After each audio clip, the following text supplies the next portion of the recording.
नमस्कार, मैं ऋतुविष्ट कक्षा 10वीं की छात्रा आप सबके सामने बाल गोविंद भगत पाठ का सार लेके प्रस्तुत हूँ। इस पाठ के लेखक रामवृक्ष बेनीपुरी हैं। रामवृक्ष बेनीपुरी का जन्म सन 1899 में बिहार के मुजफ्फरपुर जिले के बेनीपुरी गांव में हुआ था। बचपन में ही उनके माता पिता का निधन हो गया, जिसके कारण उनका बचपन अभावों, कठिनाइयों और संघर्षों में बीता। 10वीं तक की शिक्षा प्राप्त करने के बाद वे सन 1920 में भारतीय राष्ट्रीय स्वाधीनता आंदोलन से सक्रिय रूप से जुड़ गए। इस दौरान वो कई बार जेल भी गए। इनकी मृत्यु सन 1968 में हुई। बाल गोविंद भगत कहानी की शुरुआत कुछ इस तरह होती है। बाल गोविंद भगत लगभग 60 वर्ष के एक मंझोले कद के गोरे चिट्टे व्यक्ति थे। उनके सारे बाल सफ़ेद हो चुके थे। वे बहुत कम कपड़े पहनते थे। कमर में सिर्फ एक लंगोटी और सिर में कबीर पंथियों के जैसे कनफटी टोपी। बस जाड़ों में एक काली कमली ऊपर से ओढ़ लेते थे। उनके मस्तक पर हमेशा एक रामानंदी चंदन का टीका लगा रहता था और गले में तुलसी की जड़ों की एक बेडोल सी माला पड़ी रहती थी। वो खेती बाड़ी करते थे। उनके पास एक साफ सुथरा मकान भी था, जिसमें वह अपने बेटे और बहू के साथ रहते थे। लेकिन वह आचार विचार व्यवहार के स्वभाव से साधु थे। वो संत कबीर को अपना आदर्श मानते थे। कबीर के उपदेशों को उन्होंने पूरी तरह से अपने जीवन में उतार लिया था। वो कबीर को साहब कहते थे और उन्हीं के गीतों को गाया करते थे। वो कभी झूठ नहीं बोलते थे, सबसे खरा व्यवहार रखते थे। दो टूक बात कहने में संकोच नहीं करते थे, लेकिन किसी से खामखा झगड़ा मोल भी नहीं लेते थे। किसी की चीज़ों को कभी नहीं छूते थे और ना ही बिना पूछे व्यवहार में लाते। उनके खेतों में जो कुछ भी अनाज पैदा होता, पहले वो उसे अपने सिर पर लाद कर 4 कोस दूर कबीरपंथी मठ पर ले जाकर वहाँ भेंट स्वरूप दे देते थे। उसके बाद कबीरपंथी मठ से उन्हें प्रसाद स्वरूप जो भी अनाज वापस मिलता, उसे घर लाते और उसी से गुजारा करते थे। वो कबीर के पदों को इतने मधुर स्वर में गाते थे कि सुनने वाला मंत्रमुग्ध हो जाता था।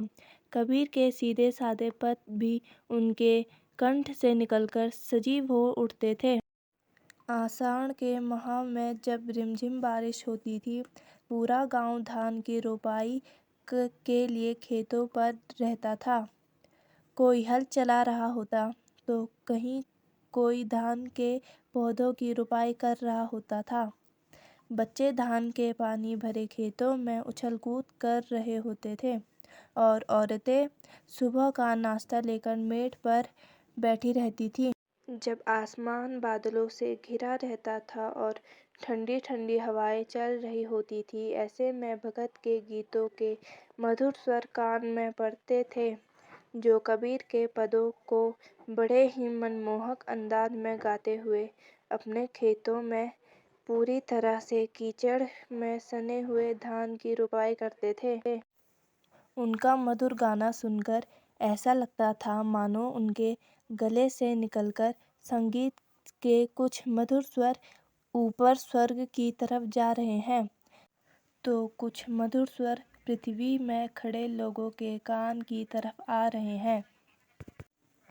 खेलते हुए बच्चे भी उनके गानों में झूम उठते थे। औरतें गुनगुनाने लगती थीं। हल चलाने वाले लोगों के पैर भी अब ताल से उठने लगते थे और रुपाई करने वालों की उंगलियां एक अजीब क्रम से चलने लगती थी। सच में बाल गोविंद भगत के संगीत में जादू था, जादू। भादों की काली अंधेरी रातें में जब सारा संसार सोया रहता था, तब बाल गोविंद भगत का संगीत जाग रहा होता था।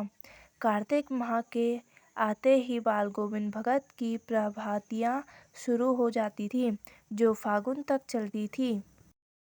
इन दिनों वे सवेरे उठकर गांव से 2 मील दूर नदी में जाकर स्नान करते। स्नान से लौटकर गांव के बाहर ही पोखरे के ऊंचे भिंडे पर अपनी खंजड़ी ले जाकर बैठते और गाना गाने लगते। और गर्मियों में तो वो अपने घर के आंगन में ही आसन जमाकर बैठते और अपनी मंडली के साथ गाना गाते थे। बाल गोविंद भगत की संगीत साधना का चरम उत्कर्ष उस दिन देखा गया जिस दिन उनके इकलौते बेटे की मृत्यु हो गई। उन्होंने बड़े प्यार से अपने बेटे की शादी की। घर में एक सुंदर व सुशील बहू आई, जिसने भगत को दुनियादारी और घर गृहस्थी के झंझट से मुक्त कर दिया। इकलौते बेटे की मृत्यु के बाद उन्होंने अपने मृत बेटे की देह को आंगन में एक चटाई पर लेटाकर उसे एक सफ़ेद कपड़े से ढक दिया और उसके ऊपर कुछ फूल और तुलसी दल बिखरा दिए और सिर के सामने एक दीपक जला दिया। फिर उसके सामने ही जमीन पर आसन लगा गीत गाते रहे, वह भी पूरी तल्लीनता के साथ। उनकी बहू अपने पति की मृत्यु पर काफ़ी दुखी थी, इसलिए खूब रो रही थी। लेकिन बाल गोविंद भगत पूरी तल्लीनता के साथ गाना गाए जा रहे थे और अपनी बहू को भी रोने की वजह उत्सव मनाने को कह रहे थे। वो कह रहे थे कि बिरहिनी आत्मा आज परमात्मा से जा मिली है और यह सब आनंद की बात है, इसलिए रोने की वजह उत्सव मनाना चाहिए। बेटे की चिता को आग भी उन्होंने अपनी बहू से ही लगवाई और श्राद्ध की अवधि पूरी होते ही बहू के भाई को बुलाकर बहू को उसके साथ भेज दिया और साथ में यह भी आदेश दिया कि बहू की दूसरी शादी कर देना। बहू भगत को छोड़कर जाना नहीं चाहती थी, क्योंकि वह जानती थी कि बेटे की मृत्यु के बाद वही उनका एकमात्र सहारा है। वह उनकी सेवा करना चाहती थी, लेकिन भगत अपने निर्णय पर अटल रहे और उन्हें अपनी बहू को भाई के साथ जाने के लिए विवश कर दिया। बाल गोविंद भगत की मृत्यु उन्हीं के अनुरूप हुई। वो हर वर्ष अपने गांव से लगभग 30 कोस दूर गंगा स्नान करने पैदल ही जाते थे। घर से खाना खाकर जाते और फिर घर लौटकर ही खाना खाते। घर पहुंचने तक उपवास में ही रहते थे। रास्ते भर गाते बजाते रहते और प्यास लगती तो पानी पी लेते हैं। अब बुढ़ापा उन पर हावी था। इस बार जब वो गंगा स्नान से लौटे तो उनकी तबीयत कुछ ठीक नहीं थी, किंतु वह अपने नीम व्रत को कहाँ छोड़ने वाले थे। घर लौटकर उन्होंने अपनी वही पुरानी दिनचर्या जारी रखी। लोगों ने उन्हें आराम करने को कहा, लेकिन वो सबको हंसकर टाल देते थे। उस दिन भी उन्होंने संध्या में गीत गाया था, लेकिन सुबह के वक्त लोगों ने उनका गीत नहीं सुना।